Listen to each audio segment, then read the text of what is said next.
Welcome back to 98366 Networking Fundamentals. Christopher Chapman. Say hi, Christopher. Hi, how's it going? How's everybody doing? Hopefully still with us. Thomas Willingham. We're here to talk about understanding wired and wireless networks.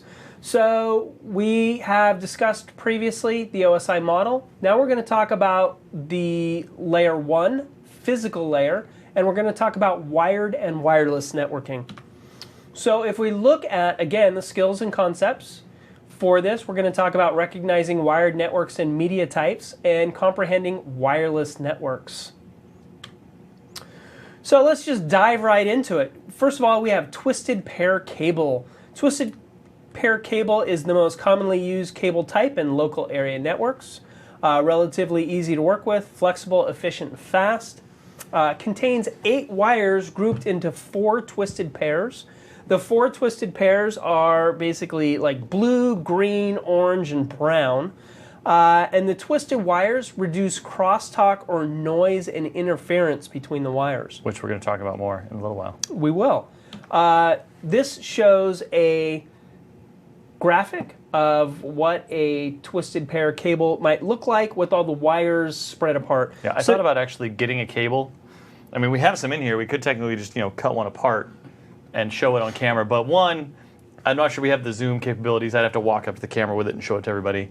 And 2, I don't know if the studio here would, be that appreciative of us cutting their cables up to show students a demonstration.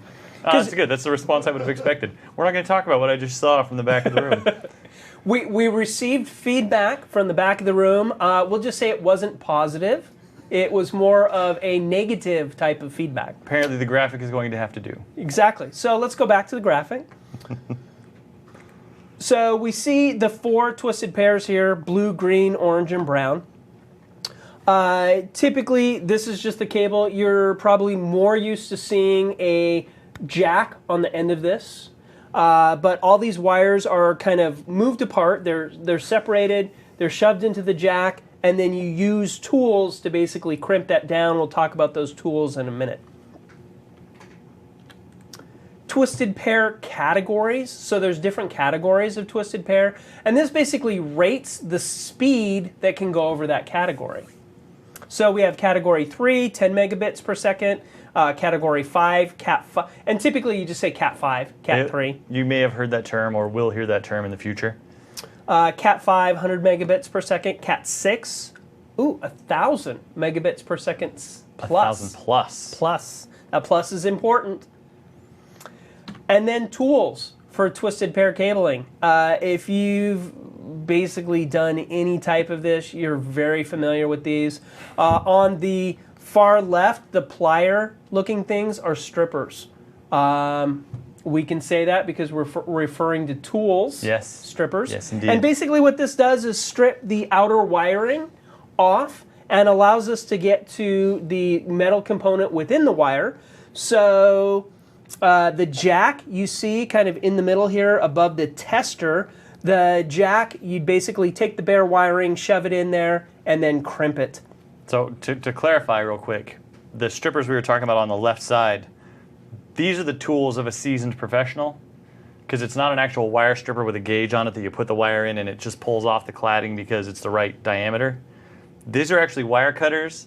You got to spend some time just making sure you're cutting the sheath and not the wires inside. These are professional wire strippers is what I call these. Finesse. There's some finesse involved. Maybe a little frustration. I was actually going to say, when this slide came up, you see that first tool on the right, and if you know what that tool is, you probably don't have fond, pleasant, joyful memories of using one ever. I do. Yeah? I have some fun. Love some wire crimping? I love me some wire crimping. It was totally back in the day, but yeah, I've done my share.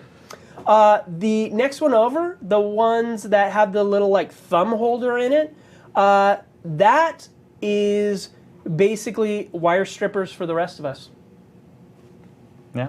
So you can put the wire in here and basically just close it, and it has already an offset of where it is. It'll just strip the cable off for you.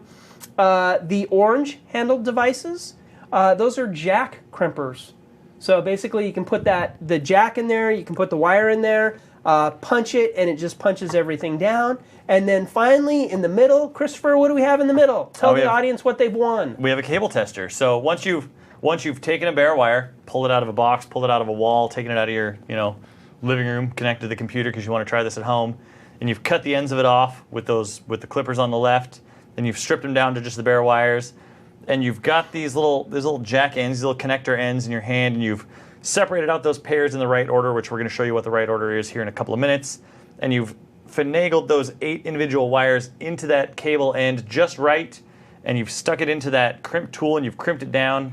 And by this point, if you're me, you're in tears because this is bringing back memories of hours of your life that you'll never get back. You can then take both ends of that cable you've just made and plug it into that box in the middle, and you push that button that says test, and then when those lights don't light up, you cry some more because you've got to cut the ends back off and try it all again. Hopefully, again, once you've spent those hours, and that's really, I think, like the earning your dues part of IT. I think that's totally paying your Once dues. you've created about 1,000 of these cables, and you can spin up this process in about 5 minutes and plug that cable in and push that test button, and it lights up on both sides, you'll be happy that you'll never have to do it again. Well, and due to networking communication, it's very important that you have the appropriate red, blue, green put in the jack correctly, and it's the same on both ends. Maybe. We're going to talk about that in a couple of minutes. True, but Maybe. Typically, it's the same on both ends. Well, yeah, typically it is. We'll give you some bonus knowledge for those of you who want to go above and beyond in your potential current or future IT environments. Stay tuned for Stay said tuned bonus indeed. knowledge. So we have types of patch cables. We have straight through cables, and these are cables that I was referring to, the most common type. The wiring on both ends of the jack are exactly the same. One wire is for transmit, one wire is for receive. So the different wires have different functionality. Well, if you've ever, without a hub, tried to hook a computer directly to another computer, Christopher, what happens? Nothing. Typically, nothing. Because If you're using one of these straight through cables, nothing's going to happen. So this relates to the next slide, although we're going to kind of back and forth here for a minute with some of the slide material. If I plug one computer into another cable with a regular straight through patch, or one computer into another computer with one straight through cable, I'm not going to get any connectivity. Those computers don't have the right kinds of ports on them to accommodate that setup. So I need to create what's called a crossover cable. I need to take, and a little more bonus knowledge, again, for all this trivia in the parties you have with your geek friends, of an 8-wire unshielded twisted pair cable like we're talking about, only 4 of those wires are actually used by most NICs. Those wires are in pairs, and to create a crossover cable, you build one end the normal way, and then you build the other end with the 2 pairs reversed. And that's called a crossover cable. You can plug that into 2 computers directly, no hub, no switch, no other interconnecting devices, and communicate between those 2 computers as if you're on a regular network. So that's a little bit of the bonus information. You can make your own crossover cables, know when to use crossover cables. But the question that comes to me when I'm talking about this is, how come I can plug a cable into a switch and it works? Let's find out. So MDI, medium dependent interface, a type of Ethernet port connection using twisted pair cabling. This allows computers to communicate with other devices, and the wires have to cross somewhere, which is what Christopher was just talking about. Instead of using crossover cables for direct connect, there are also MDI-X ports, medium dependent interface crossover. And these are ports that take care of the cross, so you can use a typical network cable, plug them into these MDI-X ports, and plug a device directly into another device. Now where this gets a little confusing is most switches these days are auto-sensing. They'll actually have MDI and MDX. The reason we specify both, or we show you both here, is there used to be devices, switches, hubs, routers, that had specific MDI-X ports on them that you would know you could plug a straight through cable in and it would be a crossover. You could plug a crossover in and it would straighten it out and wouldn't really work for what you were trying to do. Most switches these days have auto-sensing ports. It'll be listed in their features. They know what kind of cable you're plugging in and if they do or don't need to make that electronic crossover for you. So we have ports. We also have patch panel and RJ45 wall jack. So now we're kind of getting into the behind the scenes networking. Your patch panel is typically in your wiring closet, and takes wiring and basically in a one-to-one fashion specifies a specific position on the patch panel to a specific wall jack. So wall jack in Bob or Jane's office is associated to patch panel area 5 or patch panel port 5. And you can see on these, they actually give you a little bit of assistance. And there may be times when people watching this video will have to actually build out closets or build patch panels that you're installing into an empty rack that aren't pre-cabled. You're actually going to be running this cable in your facility, so you're going to have to punch this down using another tool we're going to see in a couple of slides. You'll notice they help you out a little bit by putting colors on some of the points so you can know which wires go in which spots for colors to get that lineup correct. The one on the bottom, you can see, I don't know if you can see it, on the edge is where they kind of put that guide. They don't have room on the top, so it's down on the edge or even on the other side where you can't really see right now. So for the wall jack, basically here, and for the patch panel, here, here, here, and here. And once again, Uber Geek knowledge, if you want to impress your friends, learn the order of wires in a typical RJ45 connector in order, and then the crossover order. And then the friends will crawl out of the woodwork wanting your knowledge. You must be really popular at parties. You know, I go outside all the time. So we've talked about patch panels, we've talked about RJ45 jacks, we've talked about crimpers, the tools to make the cables. Here's some of the tools needed to create the patch panel and to create, to test some of those connections that we've made. RJ45 jacks, the cutting tool, the wire stripper, the punch down tool. We also have a continuity tester, so once you've created the cable or you've created the patch panel wall run, you need to ensure that the cable didn't get crimped somehow. Maybe your hand went crazy while you were using the stripper and you cut into the cable or something midpoint. The continuity tester will just verify that the cable works well. Yep. Pretty sure I've used that one too. So typically what you would do is at the wall jack, you would plug in. So if we look... Actually took a second trying to figure out that picture, how all the pieces fit together. Yeah, so here, this is what you click into the wall jack, just so this represents the wall jack. This is what you'd click into the patch panel or the hub that's connected to the patch panel. This basically sends a signal, it bounces back off this and comes back, and then it tells you basically how good or bad a wiring job that you've done. Yep.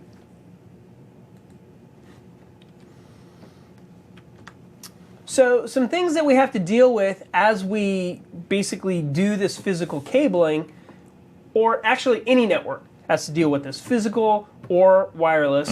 Attenuation.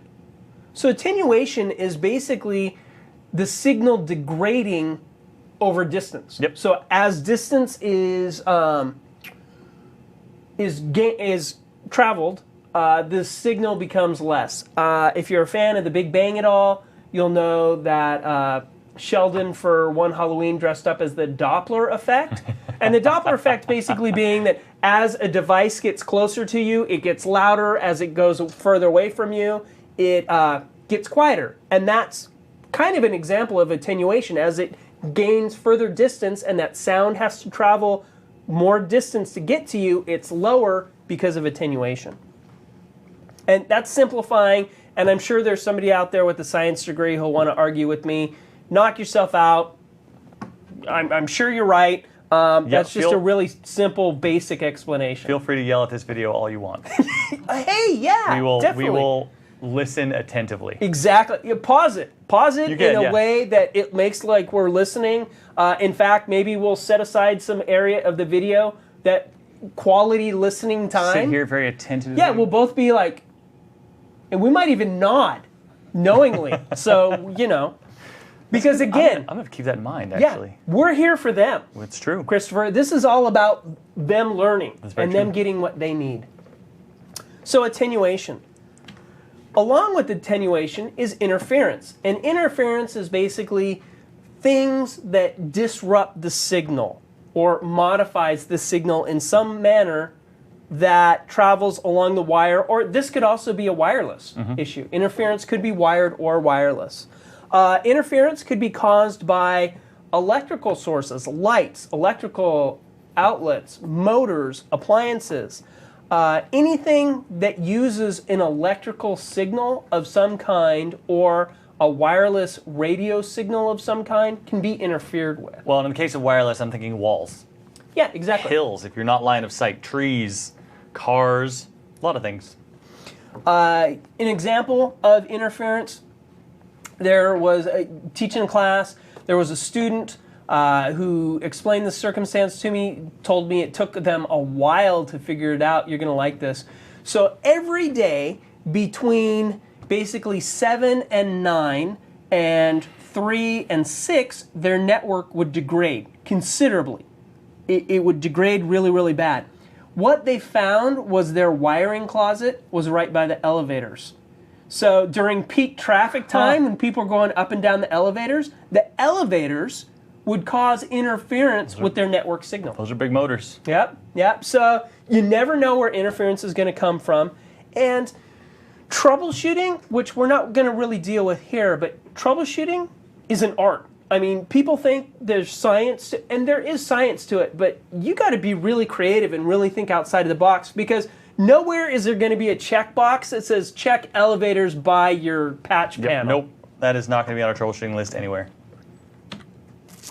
EMI, electromagnetic interference.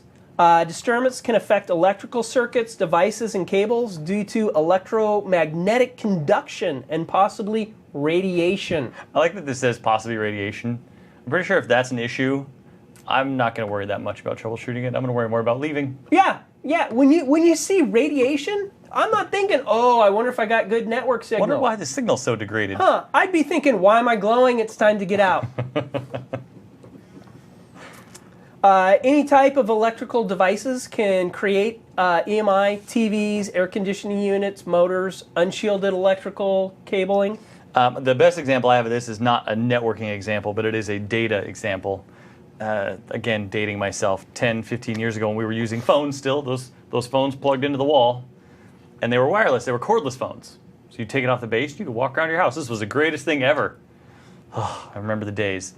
And there were two problems. One, microwaves. You start your microwave, and your little phone base is sitting right next to the microwave. Got to heat your burrito. And all of a sudden, your phone call's all staticky and terrible. But more related to networking, directly, I actually had to deal with this in a couple of customers' houses. I owned a consulting company. We did house calls and worked on networks in people's houses. And I was in the house, and she's telling me, our wireless network just keeps failing. It just keeps failing. We don't know why. It just keeps failing. We're on it. It's going great, and it just stops. And I'm in the house troubleshooting, testing, checking, websites, pinging. Why is this not working? And I hear someone pick up the phone in the house. And it was when 2.4 gigahertz wireless phones, we're on the cordless same phones, channel. had just come out. Channel. Yeah. And they would turn that phone on and kill the wireless. Yep. So some good stories about, directly in this case, electromagnetic and magnetic, or in that case, the next slide, radio frequency interference. Yeah, and these are, so we talked about interference generically. Now we're talking about specific types of interference. Yep. So radio frequency interference, AM/FM transmissions, cell phone towers, typically considered part of the EMI family. Filters can be installed on the network to help eliminate signal frequency being broadcast. Anyone using DSL? You may have seen those little filters they make you put on your... Oh, yeah. Because there's actually, in the case of DSL, interestingly, there's interference from the same wire, because that wire is carrying two signals. Crosstalk. When the signal that's transmitting on one copper wire or pair of wires creates an undesired effect on another wire or pair of wires. Undesired effect, that sounds so minimal. Oh, look, an undesired effect. How much hair have you pulled out due to crosstalk? I don't know. Honestly, it comes down to that troubleshooting again. And unfortunately, when it comes down to interference, you kind of shotgun approach it. There are these 20 things. Okay, let's just go through the list of the big things that could be causing this problem and get rid of them. And you get rid of them, and then the problem goes away. You never actually figured out which one it was because you were in a hurry and don't really have a process for one at a time and then test, and then one at a time and then test. So probably a fair amount. Well, and the really difficult issues to troubleshoot are the ghosty issues, the intermittent issues. Things like, the network's down from 7 to 9, 3 to 6. Those are a little bit more hard and fast, but say we talked about the MAC numbers that were the same, the MAC conflict. That was so ghosty because sometimes a computer would come up and we'd have a class that would use two computers that had the same MAC address, so it would kick one off. Other times we didn't. So sometimes this would work, sometimes it wouldn't. So those ghosty issues can be really hard to deal with. So crosstalk, we've talked about unshielded twisted pair. Next we have shielded twisted pair. Notice each cable, they're individually wrapped, kind of like a candy bar.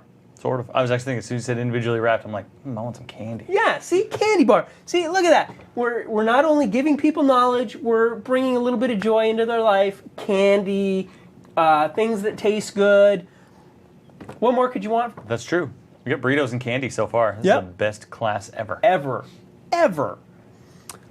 This, you'll need a little bit more specialized tool to strip and remove, because you not only have to strip the overall cable, you need to strip the shielded components, you need to get the wire. So this can be a little bit more difficult to deal with. You also need a bigger budget. Yes. It's more expensive and a little bit more difficult to handle. So shielded twisted pair is not terribly common in the world as we know, at least not that I've ever seen. No, I haven't either. Plenum rated. Plenum rated basically deals with if the cable catches on fire, how much is it going to smoke? How much of a toxic cloud is it going to release as it catches on fire? This is stuff for wiring in walls that you can't really get to. That's sprinkler systems that when they flip on, they can't get to it. So they have a Teflon coating that makes them a little bit more impervious to fire. Used in situations because standard twisted pair cables have a PVC jacket, which can emit, like I said, a gas as they get heated up and as they burst into flames and cause problems. An undesired effect, as it were. Undesired effect. Yeah, we don't want that. Burning of your network cables. That's right. And causing gas and polluting the environment. That's true, because that is what I'm going to be worried about while my building's burning down around me. Hope this gas isn't toxic. Fiber optic cable transmits light over basically a plastic or glass type wire. So now we have the transmission of light instead of electricity over a cable. The benefits here that we get, you don't really get any interference unless the cable gets kinked or managed somewhere. People are unable to snoop fiber optic type network.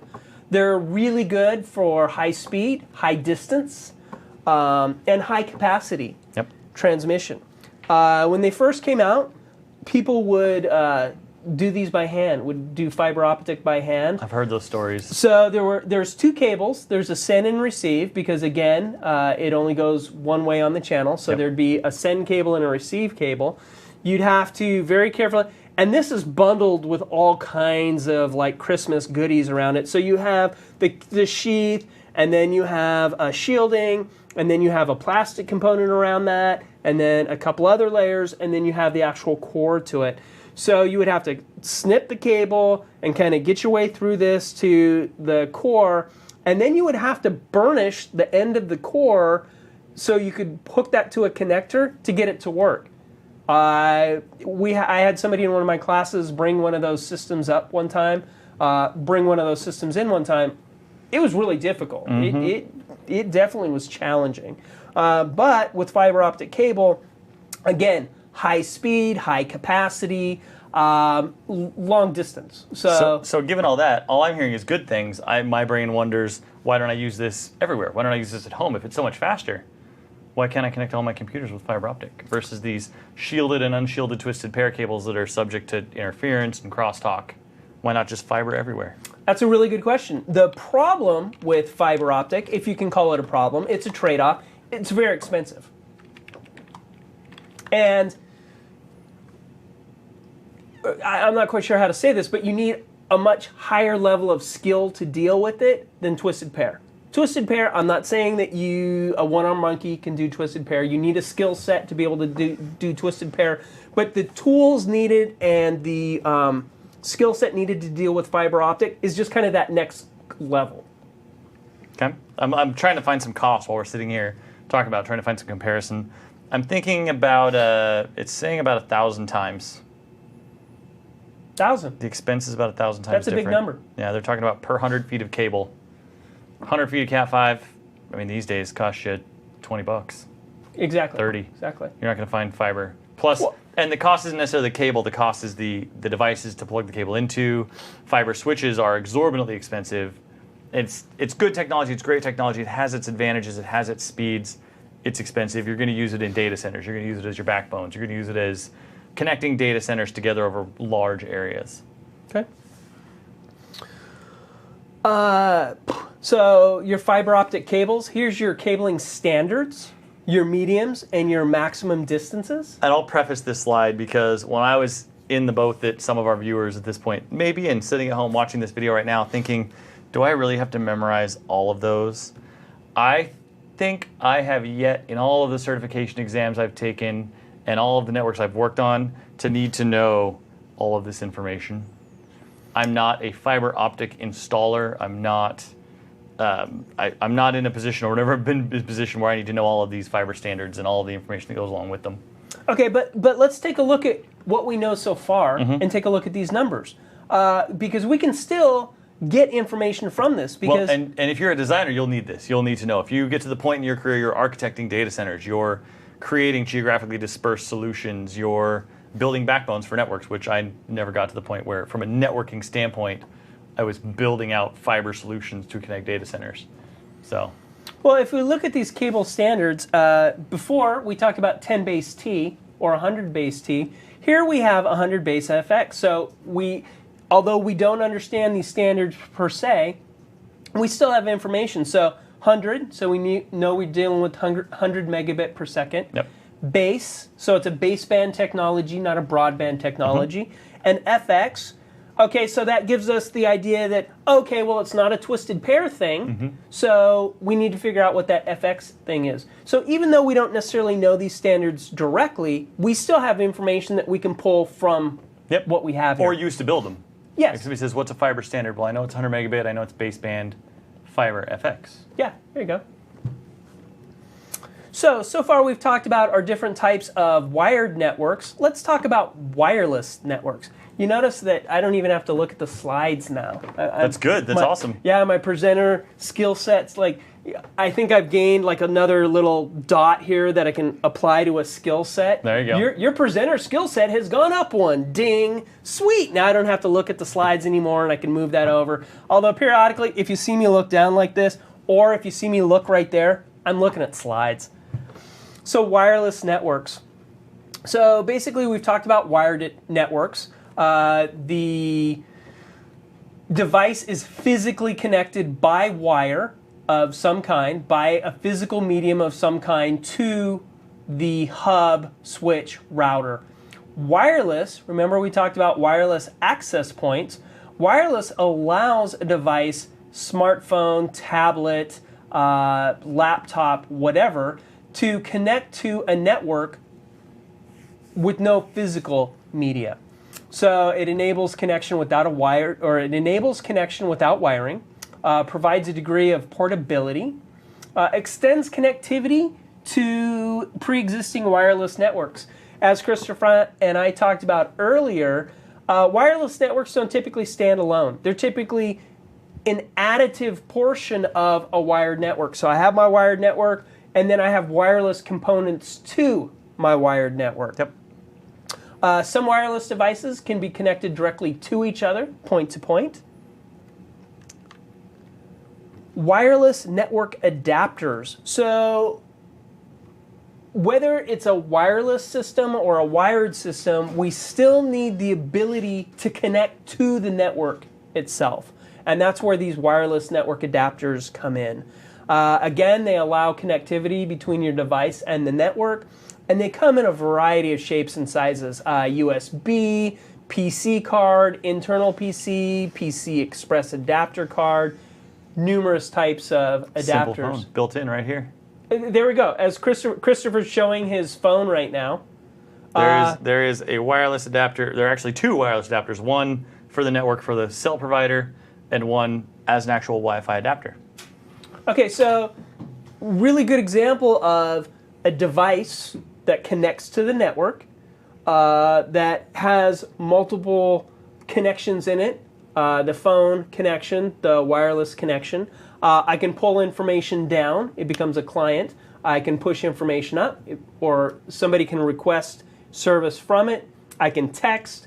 And again, all this happens seamlessly on the client. Yep. Wireless access point. So again, it enables wireless devices to connect to the network.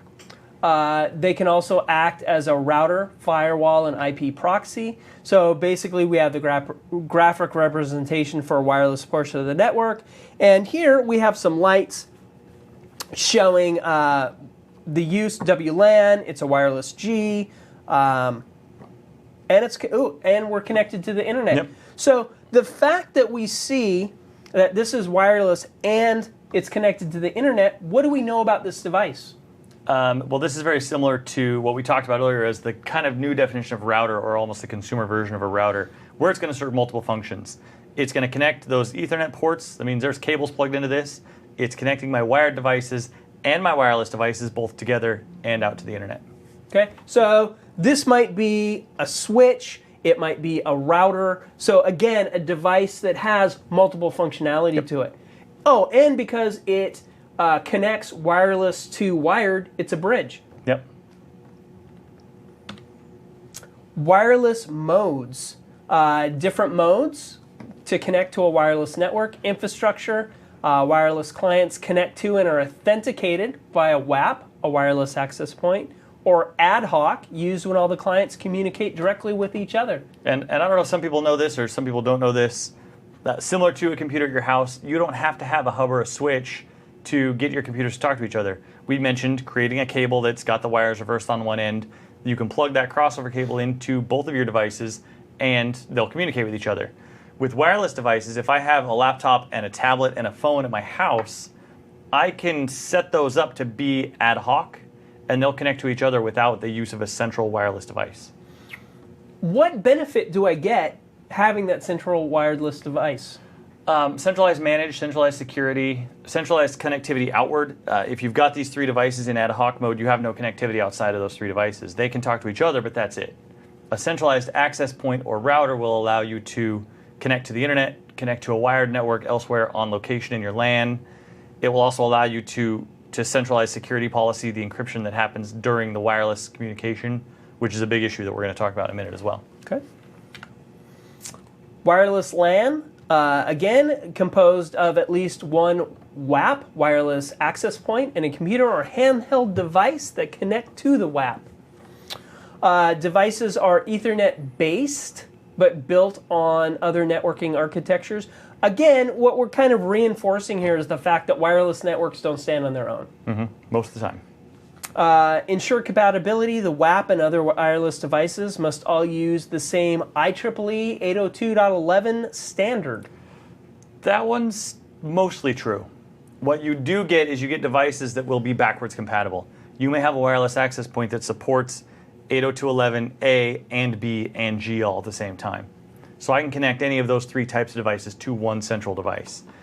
But in this sense, that the access point and the endpoint device both have to subscribe to A. Correct. 802.11a or 802.11b. You just may get devices that support more than one at a time.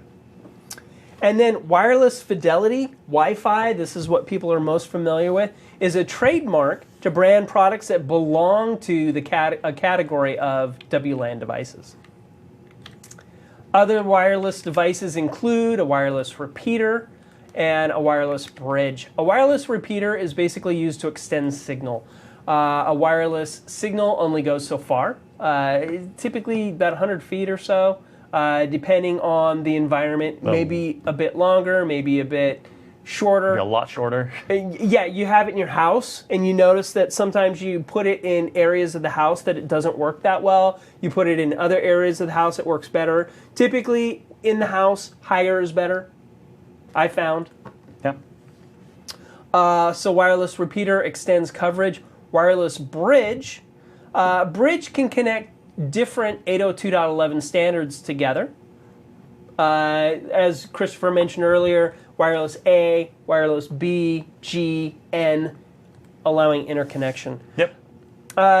So we've talked about a switch, a hub, a bridge, a router.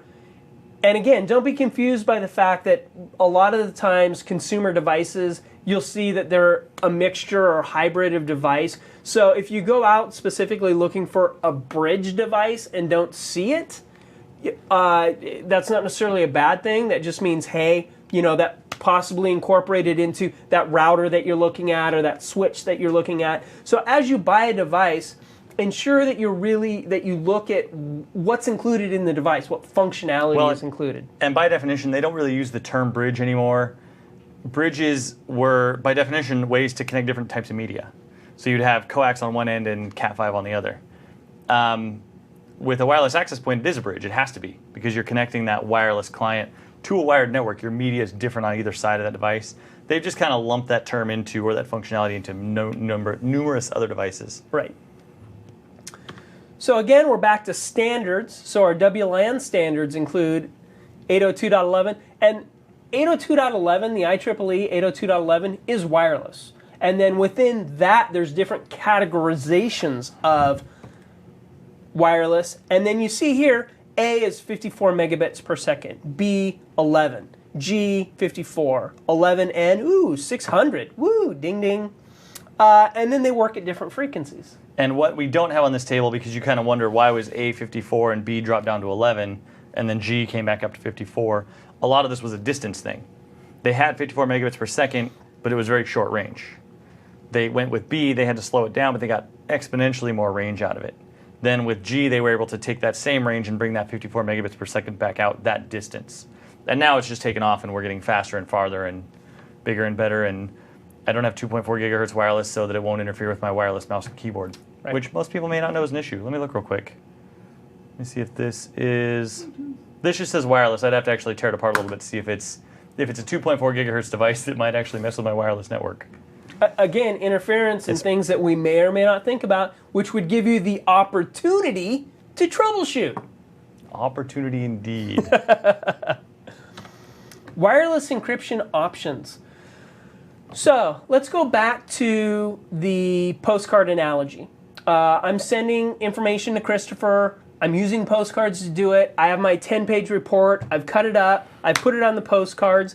Well, if you're familiar with postcards, anybody who picks that postcard up can read it. So if I can gain access to the postcard, I can read it. Networking standards are the same, typically without encryption. As this data goes over the wire, anybody who can gain access to the data can read it. And remember, with the hub, that information is broadcast everywhere. So if I can pull that data out, I have the opportunity to read that. Yep. Now, it's a little bit more complicated than that, but that's the gist of it. So with wireless being as easy access as it is, that's kind of the double-edged sword. And let's kind of step back a minute and talk about security at a really high level. Security and networking kind of doesn't go together, because the idea of networking is to give people information. Get it all out there. To give people access to information. The idea behind security is to keep people away from information. So they kind of don't go together. So security when it comes to networking is a little bit different. Security when it comes to networking is ensuring those that need access to the data have continued access. Those that aren't supposed to have access to the data don't have access. So with that in mind, there are wireless encryption options. If we look at the chart here, we see our wireless encryption protocols: WEP, Wired Equivalence Privacy; WPA and WPA2, Wi-Fi Protected Access. And notice the different encryption level key sizes on the right-hand side. So one thing that you do need to do is ensure that your wireless access points and your wireless devices use the same encryption option. Yep. Service Set Identifier. Service Set Identifier, typically known as the SSID, is what you associate to a wired network. This is typically the name of the wireless network. Kind of browsing around the web and looking at different stuff. One of my favorite SSIDs that I saw, FBI surveillance van. Tell me that's not going to make your neighbors nervous seeing something like that. My last apartment neighbor, some of my neighbors had that as their SSID. See, not only technical, but fun. Absolutely. So now when a client wants to connect to the network, they need to know that name, that friendly name, or unfriendly name, depending on how you associate it. How your sense of humor works. Yeah. Exactly. You could go back to the hexadecimal bad beef. So there's different things that you can do. But as a device connecting to this wireless network, they need to know the SSID. For security purposes, the SSID could be hidden, so not broadcast. Typically, it's just broadcast. As you've gone into like Starbucks or different areas that have free Wi-Fi, I don't know why I'm air quoting free Wi-Fi, but they have free Wi-Fi. You'll see on your device, you'll pull it up and it'll say, hey, can connect to, maybe it's Starbucks, can connect to Starbucks. That's their SSID. And they've allowed that to be broadcast so you can connect to it. Some people don't want their SSID broadcast, at which point you have to know it directly to gain connection to it. Although nowadays you can get teased. A lot of wireless devices, the endpoints, phones, tablets, laptops, will show you all of the networks that have SSIDs you can connect to. And some of them will show you all of the networks you can't connect to. It'll just say unidentified network, unidentified network, unidentified network, just to tease you. These are networks you can't connect to, but they're here. Yeah. Just so you know. Someone's trying to hide something. Not for you. I don't want to see that. It Not just for makes you. me want to figure it out. Yeah. So wireless settings. So basically what we see here are different things that we would set up as we set up a wireless access point. Notice enabled wireless, yes or no. The wireless network name, so the SSID. 802.11 mode that we talked about, AGN. Some devices, you don't have to figure this out. They'll arbitrate automatically. So as the device connects, it'll arbitrate. Enable auto channel scan. So we've talked about what gigahertz is it going to be at. It can basically do different channels, what wireless channel, what transmission rate, the channel width. So you have some different things that you can configure. The security mode, this is where WEP or WPA, you'd configure that information. Use, by the way, just a little helpful pointer, always WPA, always. WEP, we won't actually bring any up, but if you do a search using any search engine for crack WEP, it takes about 5-6 minutes. Huh. So use WPA all the time. How did we get to the summary already? What happened here? How do we... We're having such a good time. We keep forgetting that the end of these modules keeps coming up. This makes me a little sad that we're through this material already. Oh, yeah? Yeah, it does. It does. I think we can come up with some more for you. For you and for the audience. I think they want more as well. I'm ready, but let's wrap this one up before we talk about more. Fair enough. So, summary. To recognize wired networks and media types, and includes identifying twisted pair cables, cabling tools, and testers. So basically really understanding the wired network, the media type, and the tools needed to configure the wired network. Yep. And then basically to comprehend, that's a really good word, to comprehend wireless networks. So understanding wireless devices, wireless settings, configurations, standards, and encryption protocols. Yep. Once again, I get to do my little additional resources. Our book, MTA Networking Fundamentals, Microsoft Official Academic Curriculum, available for purchase just about anywhere. A number of instructor-led courses. If you like what you're seeing here, in fact, this is a good module for this because what we do is we talk about it. We show you some images, we create some graphics, and we talk about what we're going over in terms of the topic. In one of those instructor-led courses, at least if they're one of my instructor-led courses, you're going to get to come to class and you're going to play with this stuff. I'm going to have a box of cables and crimpers and strippers, and we're going to tear some cables apart and make some more. Well, I like these videos, but what if I have a question? What if I want to ask the instructor a question? Oh, I still might ignore you. That's hurtful. Well, it depends on how good an instructor you are, I guess. Maybe. I don't know whether ignoring students makes you a good or bad instructor, honestly. I guess it depends on the class.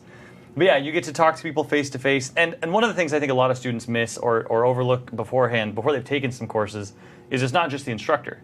You're going to be in a course with other people in the same position, learning the same things. Or in some cases, you're going to be in a course with somebody who's been in IT for 20 years and is learning something new. And they may have things they can teach you right then, sit next to you at a desk that you'd never learned on your own. Or asking questions about things you've never thought about, Yep. or that help you, stimulate you to think about other things. Absolutely. So a lot of advantages to instructor-led courses.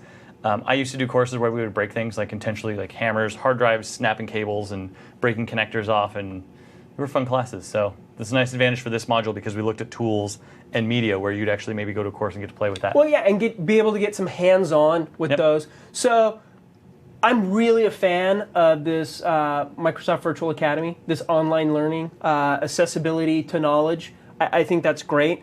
But there may be some people who find the classroom environment just a little bit more helpful for them. So I wouldn't dissuade anybody who's like taken this video or watched a couple of these videos to not take a course. Take a course. I mean, you might get a lot out of it. Take a course on something, maybe you've gone through one of the MVA modules and were like, hey, I'd like to gain more information about that. Or, okay, so I have a pretty good idea about this. I want to learn about these other things more in depth. And so take a class. I'm a huge proponent of going in and getting classroom learning. Well, I'm too. I'm in the business, so yeah, take courses. It's kind of what we do. My job depends on it. Take some courses. And last, the exam, the certification we're here to prepare for. So exam 98-366, Networking Fundamentals. And I think that pretty much wraps us for this one. I think that wraps up this module. It Again, does indeed. we've had a really good time. Well, at least you and I have had a good time. Hopefully, I don't know about them. I think we offended them at least once talking about cutting up their cables, but Well, no, I'm less concerned with behind the camera than I'm concerned with watching the video. well, I'm telling the students that they have to watch out for offending people too now because we're giving them bad ideas. If they're sitting at home watching this video like, oh, hey, there's this network cable right here. I'm just going to reach down here and I can just cut this off and see what that looks like. Of course, what's going to happen is the video is going to stop.